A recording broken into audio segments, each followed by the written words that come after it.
Se rido, se piango, ci sarà un motivo. Se penso, se canto, mi sento più vivo. Se vinco, se perdo, rientro nel gioco. Ma in fondo mi basta che mi pensi un poco. Se guardo, se sento, è perché ci credo. Se parlo e ascolto, è perché ci vedo.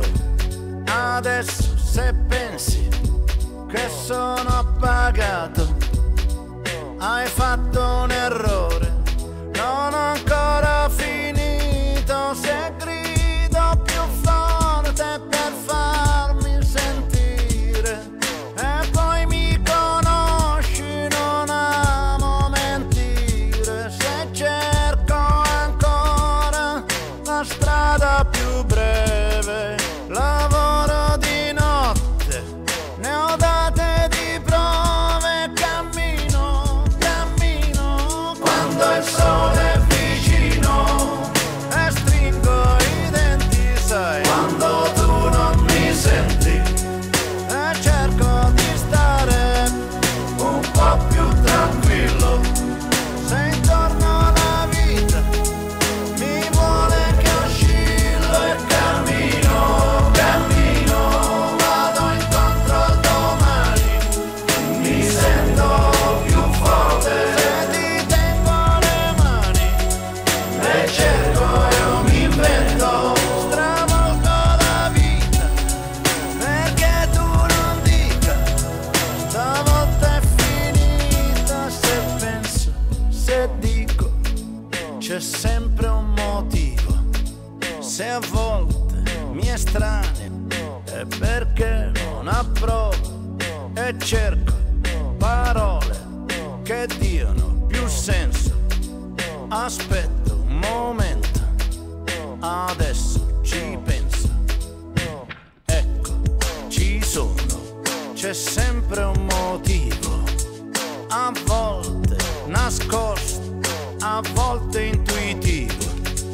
Dipende dal caso, oppure già scritto. E ora ad esempio non so se ti aspetto, e cammino, cammino, quando il sole è vicino, e stringo i denti, quando tu non mi senti, e cerco di stare un po' più tranquillo. Se intorno alla vita mi vuole che oscillo, e cammino, cammino, vado incontro al domani, mi sento più forte. Se ti tengo le mani e cerco, io mi invento, stravolgo la vita perché tu non dica stavolta è finita. Se penso e mi sento un po' più nervoso, è solo un momento che sa di noioso. Poi passa, poi torna, non so come dire, c'è sempre un motivo per tornare a capire. Wow.